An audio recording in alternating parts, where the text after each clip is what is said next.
இன்னைக்கு பேச போகிறது திருப்புவனம் அஜித்குமார் கஸ்டடி டெத் கேஸை பற்றி தான். இந்த கேஸை படிக்கும்போது மனசுக்கு ரொம்ப நெருடலாக இருந்தது.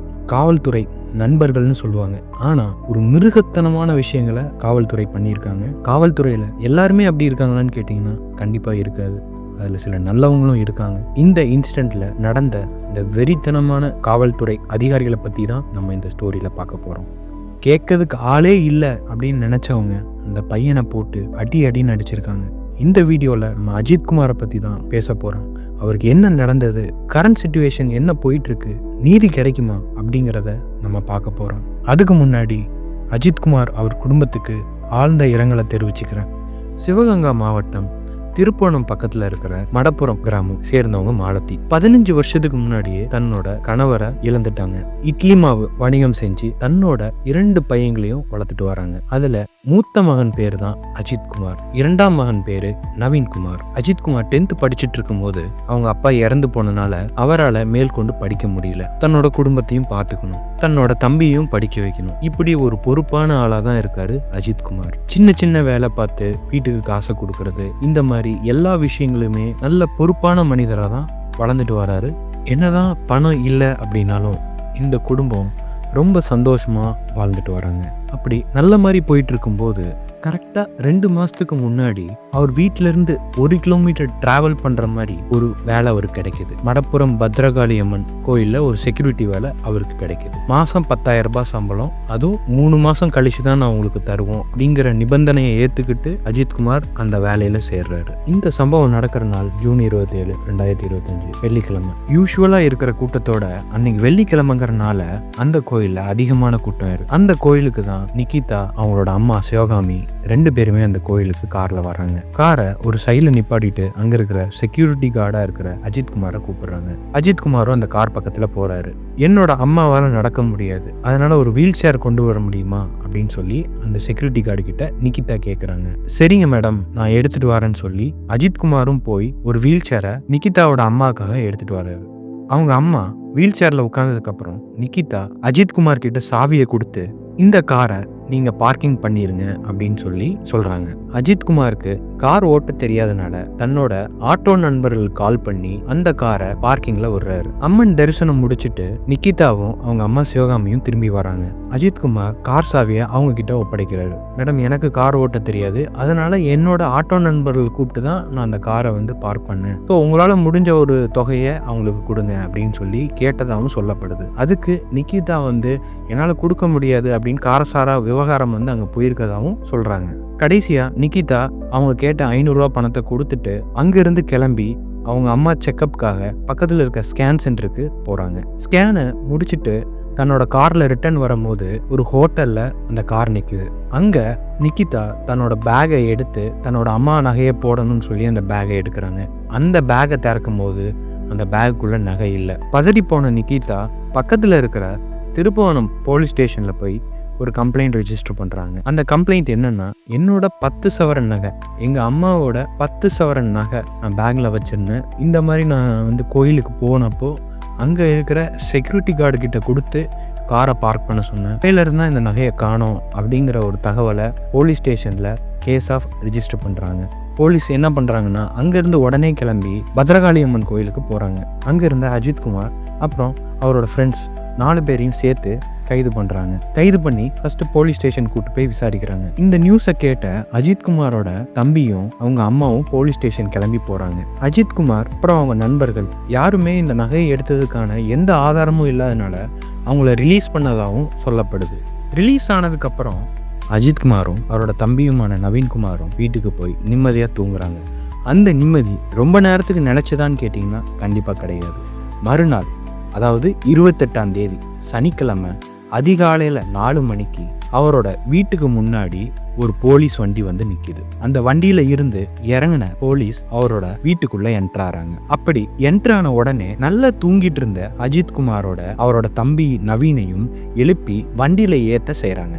அப்படி ஏத்துற நவீன்குமார் என்ன நினைச்சாருன்னா, நேத்து மாதிரி ஒரு நார்மல் விசாரணையா தான் இருக்கும் அப்படின்னு நினைச்சு அவங்களும் போறாங்க. ஆனா அப்படி நினைச்சிட்டு இருக்கும்போது அந்த வண்டி நேரா போலீஸ் ஸ்டேஷன் போகாம அடுத்தடுத்து 3 வித்தியாசமான இடங்களுக்கு போயிருக்கு. அதுலயும் இன்னும் ரொம்ப கரெக்டாக சொல்லணும் அப்படின்னா வெட்னரி ஹாஸ்பிட்டல் பக்கத்தில் இருக்கிற ஒரு இடத்துல போய் வண்டி நிற்கிது. அந்த ஸ்பாட்டுக்கு வந்த உடனே தான் அஜித்குமாருக்கும் அவரோட தம்பிக்கும் தெரியுது, அஜித்குமார் தன்னோட நண்பர்களும் இங்கே வந்திருக்காங்க, போலீஸ் இவங்களையும் சேர்த்து தூக்கியிருக்காங்க அப்படிங்கிறது தெரிய வருது. அப்படி தூக்குன எல்லாத்தையுமே அடின்னு அடிக்கிறாங்க. தப்பே பண்ணாதவங்க எப்படி உண்மையை ஒத்துப்பாங்க? அவங்க உண்மையை ஒத்துக்காதனால கடுப்பான போலீஸ்காரங்க என்ன பண்ணுறாங்கன்னா, அங்கேருந்து மறுபடியும் அவங்கள கூப்பிட்டு போய் இன்னொரு பாய்ஸ் ஹாஸ்டல் பக்கம் வண்டியை நிப்பாட்டி அங்கே ஒரு ரூமில் போட்டு மறுபடியும் அவங்கள அடின்னு அடிக்கிறாங்க. பயங்கரமான சித்திரவதை பண்ணுறாங்க. இங்கேயாவது இவங்களுக்கு பதில் கிடைச்சதான்னு கேட்டிங்கன்னா கண்டிப்பாக கிடைக்கல. மறுபடியும் இன்னொரு இடத்துக்கு ஷிஃப்ட் பண்ணுறாங்க.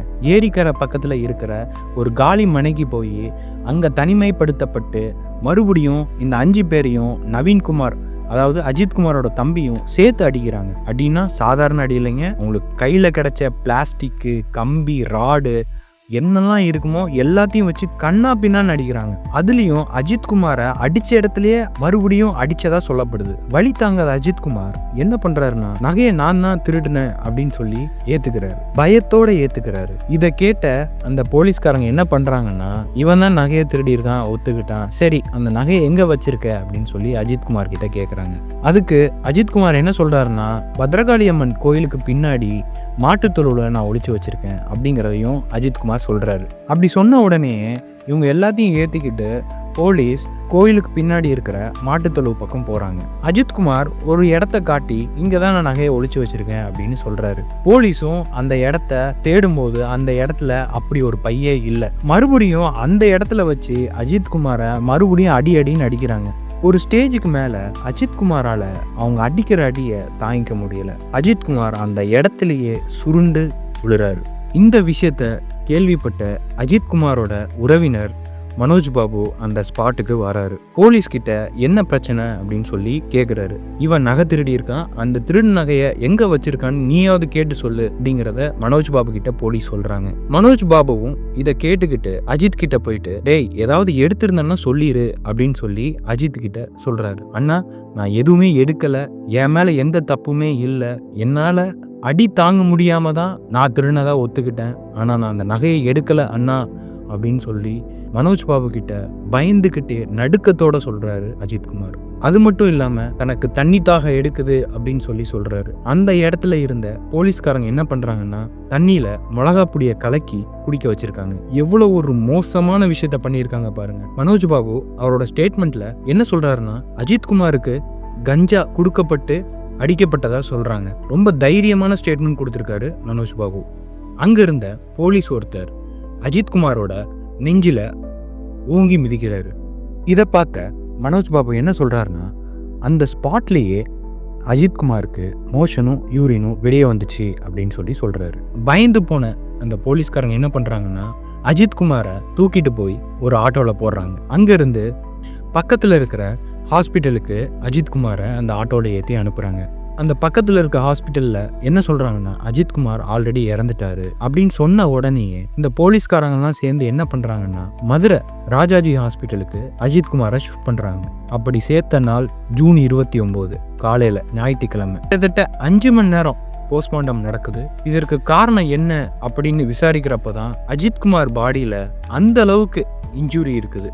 இதை போஸ்ட்மார்ட்டம் பண்ண டாக்டர் என்ன சொல்கிறாருன்னா, 15க்கும் மேற்பட்ட காயங்கள் அஜித்குமார் உடம்புல இருக்கு. இதுக்கு மேல உட்புறமாவும் காயங்கள் இருக்கிறதா அந்த டாக்டர் ஸ்டேட்மெண்ட்ல சொல்றாரு. இதுக்கு போலீஸ் தரப்புல இருந்து என்ன சொல்றாங்கன்னா, நாங்க அஜித்குமாரை கூப்பிட்டு விசாரிச்சோம், ஆனா அவன் எங்க கிட்ட இருந்து தப்பிக்க முயற்சி பண்ணான், அதனாலதான் நாங்க அவனை அடிச்சோம் அப்படின்னு சொல்லி போலீஸ் தரப்புல இருந்து சொல்லப்படுது. ஸோ இங்க இருக்கிற எல்லாருமே சேர்ந்து வதந்தியை கிளப்புறாங்க அப்படின்னு சொல்லி சொல்றாங்க. இந்த விஷயத்த கேள்விப்பட்ட அஜித்குமாரோட உறவினர்களும் ஊர் மக்களும் பயங்கரமா கொந்தளிக்க ஆரம்பிக்கிறாங்க.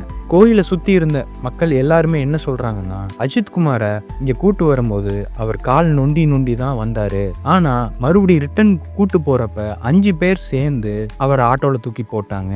அந்த ஆட்டோவில் தூக்கி போடும்போது எந்த ஒரு அசைவுமே அஜித்குமார் கிட்ட நாங்கள் பார்க்கல அப்படிங்கிறத இந்த கோயிலை சுற்றி இருந்தவங்க எல்லாருமே ஸ்டேட்மெண்ட்டாக கொடுக்குறாங்க. இது ஒரு பயங்கரமான போராட்டமாக ஆகுது. இந்த கேஸில் இன்வால்வ் ஆன எல்லாத்தையுமே சஸ்பெண்ட் பண்ணுறாங்க. ஒரு பக்கம் கவர்மெண்ட்டும் சிவியராக ஆக்ஷன் எடுத்த போது ஜூன் 30 ஈவினிங் ஒரு வீடியோ ரிலீஸ் ஆகுது. அதாவது அந்த கோயில் மாட்டுத்தொழுவில் வச்சு அடித்தாங்க இல்லையா, அதில் ஒருத்தர் அந்த ரூம்குள்ளே இருந்து வீடியோ எடுத்திருக்காப்புல. அந்த வீடியோ ரிலீஸ் ஆன உடனே ஊர் மக்கள் பயங்கரமாக கொந்தளிக்க ஆரம்பிச்சாங்க. ஜூலை 1ஆம் தேதி இந்த பிரச்சனை மதுரையில் இருக்க ஹைகோர்ட்டுக்கு வருது. அந்த ஜட்ஜ் சுப்பிரமணிய ஐயா என்ன சொல்றாருன்னா, ஒருத்த மர்டர் பண்ணா கூட இந்த அளவுக்கு மோசமான காயங்கள் இருக்காது, ஆனா ஒரு முரட்டுத்தனமான நம்ம ஊர் காரணியே நீங்க இந்த அடி அடிச்சிருக்கீங்களே அப்படின்னு சொல்லி ரொம்ப வேதனையோட அந்த ஸ்டேட்மெண்ட்டை வந்து அந்த ஜட்ஜ் கொடுத்துருக்காரு. அது மட்டும் இல்லாமல் இந்த கேஸில் இருக்கிற எல்லா எவிடன்ஸையும் நீங்கள் அழிச்சிருக்கீங்க அப்படின்னு சொல்லி சரமாரியாக கேள்வி எழுப்பியிருக்காரு சுப்பிரமணிய ஐயா. இந்த கேஸ் விஷயத்தில் இன்வால்வ் ஆனவங்க எல்லாத்துக்குமே எதிராக தான் இருக்குது. நம்ம கவர்மெண்ட், நம்ம முதல்வர் ஐயா ஸ்டாலின் அவர்கள் அஜித்குமாரோட அம்மாவுக்கு நேரடியாக தொடர்பு கொண்டு இந்த இழப்பு மிகப்பெரிய இழப்பு தான், இதை ஈடுகட்ட முடியாது, தமிழ்நாடு கவர்மெண்ட் எங்கள் சைடில் இருந்து என்ன செய்ய முடியுமோ உங்களுக்கு நாங்கள் செஞ்சு தரோம் அப்படின்னு சொல்லிட்டு அஜித்குமாரோட தம்பிக்கு ஒரு வேலையும் கவர்மெண்ட்டில் கொடுத்துருக்காங்க. கூடுதலாக அஜித்குமாரோட அம்மாக்கு 3 சென்ட் இடமும் 5 லட்ச ரூபா பணமும் கொடுத்துருக்காங்க நம்ம தமிழ்நாடு அரசாங்கம். அது மட்டும் இல்லாமல் எதிர்க்கட்சி தலைவரான எடப்பாடி அவர்களும் தொலைபேசி மூலியமா தொடர்பு கொண்டு இந்த அம்மாவுக்கு வருத்தங்களை தெரிவிச்சிருக்காங்க. அவங்களாலையும் என்ன மாதிரியான உதவிகளை செய்ய முடியுமோ செஞ்சுட்டு இருக்காங்க. நம்ம டிவிகே தலைவர் விஜய் அவர்களும் நேரடியாக சந்திச்சு வருத்தத்தை தெரிவிச்சிருக்காங்க. இந்த கேஸை கொடுத்த நிகிதா அவர்களை பற்றி சொல்லணும் அப்படின்னா, உங்களுக்கு பெரிய பெரிய ஆள்பலம், பணபலம் எல்லாமே இருக்கிறதா சொல்கிறாங்க. அது மட்டும் இல்லாமல் அவரோட முதல் கணவர் ஒரு பொலிட்டீஷியன் அப்படின்னு சொல்கிறாங்க. அவரையே மிரட்டி 10 லட்ச ரூபா காசு வாங்கியிருக்கிறதாவும் அந்த முதல் கணவர் சொல்கிறாங்க. இது எந்த அளவுக்கு உண்மை அப்படிங்கிறது நமக்கு போக போக தான் தெரியும். அந்த நிகிதா அவர்கள் இதே வேலையை தான் ஊருக்குள்ளே சுற்றிட்டு இருக்கிறதாவும் சில தகவல்கள் வருது. நிறைய விஷயங்கள் ஆன்லைனில் பரவிட்டு வருது. கோர்ட் இந்த விஷயத்த ரொம்ப சரியாக கையாண்டு கரெக்டான தீர்ப்பை வழங்கணும் அப்படிங்கிறது தான் இந்த ஊர் மக்களோட வேண்டுகோள். உண்மையான இந்த குடும்பத்துக்கு ஆறுதல்னு பார்த்தீங்கன்னா அஜித்குமாருக்கு கரெக்டான தீர்ப்பு வழங்குறது தான் உண்மையான ஆறுதலாக இருக்கும். இந்த சம்பவம் ஒரு விஷயத்த ரொம்பவே ஸ்ட்ராங்காக உணர்த்துது. எந்த ஒரு பணபலமோ அதிகார பலமோ இல்லை அப்படின்னா நமக்கும் இதே தான் நேருமோ அப்படிங்கிற ஒரு பயம் இந்த சம்பவம் மூலியமா நமக்கு தெரியுது. இந்த சம்பவம் மட்டும் இல்லை, இதுக்கு முன்னாடி தமிழ்நாட்டில் நிறைய சம்பவம் நடந்திருக்கு. இதெல்லாம் பார்க்கும்போது நமக்கு அந்த அச்சம் வருது. ஒரு சாமானியனுக்கு நீதி கிடைக்கணும் அப்படிங்கிறது தான் ஒட்டுமொத்த தமிழ்நாட்டோட நம்பிக்கையாக இருக்குது. அப்படி நீதி கிடைக்கிற பட்சத்தில் இது உண்மையிலேயே மிகப்பெரிய விஷயமா தான் இருக்கும். அடுத்த ஒரு வீடியோவில் உங்களை சந்திப்போம்.